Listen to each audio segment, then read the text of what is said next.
Jai Hind students. Children, can you guess if you want to visit from one city to another city, what do you need? Yes, you are right. You need a means of transport to visit from one place to another place. Similarly, various substances in our body also require a means of transport to visit from one place to another place. And that role is played by blood. Blood acts as a means of transport in our body. Blood circulates in our body through various routes and transport various substances from one place to another place, and this system is known as circulatory system. Circulatory system has main three parts.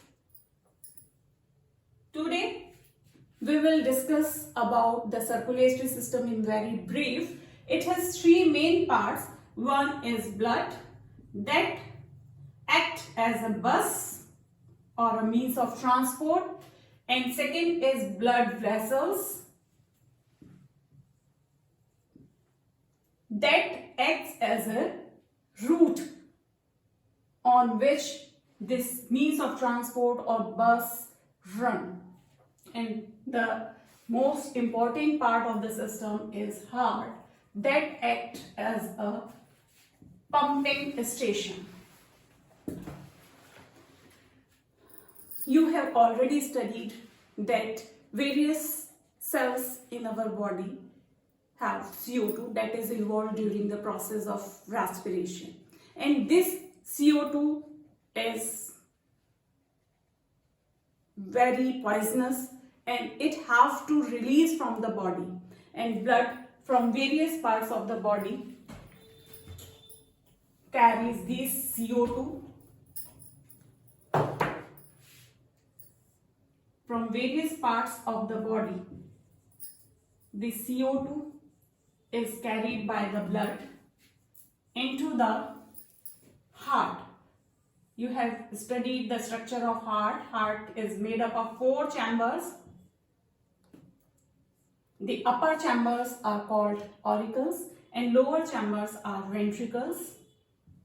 These CO2 containing blood from various body parts, that is deoxygenated blood from various body parts, comes into the right auricle of the heart through superior and inferior vena cava. From the heart, from the right auricle, it enters into the right ventricle, and from the right ventricle it goes to the lungs. This oxygenated blood goes to the lungs, where gaseous exchange takes place. That means exchange of gases means the CO2 present in this blood that comes from their various body parts enters into the lungs, where this CO2 goes to the lungs, and from lungs the oxygen comes into the blood and the blood becomes oxygenated. Oxygen containing blood from lungs comes into the left auricle of the heart. From left auricle it comes into the left ventricle, and this oxygenated blood from left ventricle goes to the various body parts, come back into the various body parts it comes out through systemic aorta.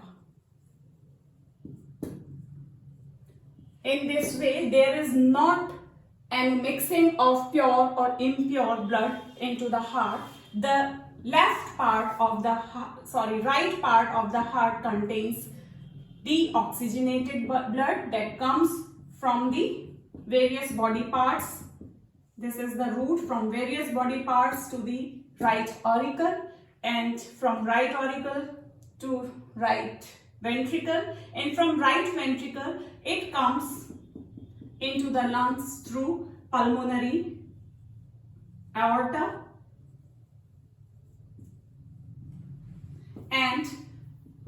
gaseous exchange occurs and CO2 goes into the lungs and oxygen comes into the blood, and this oxygenated pure blood through pulmonary veins enters into the left auricle, and from left auricle to left ventricle, and from there it comes out through systemic aorta and distributed to the different body parts. And in this way oxygen containing blood comes into the cells. This is complete circulation of the blood through various body parts to the heart, and from heart to lungs, and from lungs to again heart, and again from various body tissues. This is the way of circulation. Thank you.